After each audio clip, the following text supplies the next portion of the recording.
سلام دوستان. خب خوش اومده به کانال توجیه اکادمیا.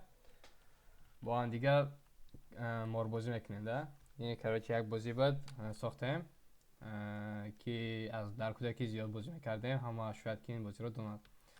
او جیم اوور ساختم. خب یه مرتبه دیگر. خب این رو من با جاوا اسکریپت یعنی با بیبلیوتک P5.js اگر دانید سعی دارد میتواند از P5.js استفاده کنید که آن زیادتر برای کنوس خطی کار کردن کنوس هم خطی کار کردن داره زیاد بسیار هم خوبه. این بازی ساختم و خواستم شما هم نیز ببینید و شاید که در آینده این رو همه کسا درس داده بسازیم وقتی که یک کامپیوتری خوبتر دارستیم. خب دیدن توجیه اکادمی وقتی که هر یک چیزی میخورید مثلا خوراک میگم دیگه ادب بگم یعنی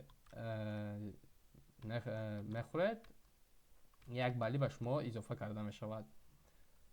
خب بیاید تا سوختن بازی میکنیم. 6 این در کامپیوتر است و می شود که در تلفن هم چیزش کنی یعنی بازیش کنی.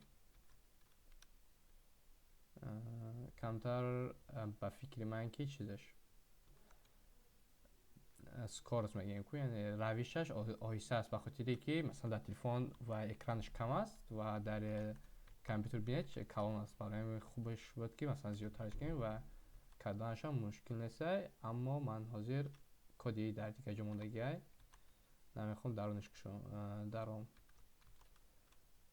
خب دیدن دوستان چقدر برنامه سازی شدن یعنی بازی ساز یا اینکه اساس من سوای وب در کار میکنم ایران من بگیم خیلی پیش ساخته بودم و خواستم که چی کنم یعنی به شما نیز نشانش دیم.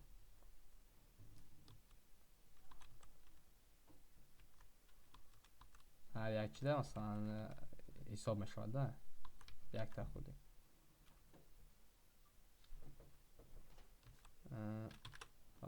نسختیم کی بازی کرده همین بازی را در کامنتر نویسه و فکر میکنم که اکثری ما همون تلفن های پیش که بعد همش فکر میکنم که بازی همین مهارت داشته کرمک در جای ما کرمک بازی میگفتن.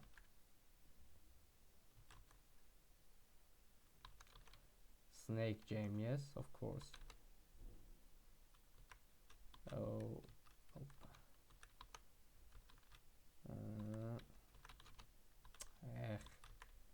نشده که خب باید بار دیگه 24 تا خوردیم. خیلی اکرانش کانتر هم میتونیم مثلا تا سرا بازی کنی درست کردن بگیری چو اگر رفتیم بنگ جیم اوور یعنی بازی چی تمومش سوختی ده یعنی اومده زدیم. خب دیدنش دوستان بازی رو خیلی بازی بود.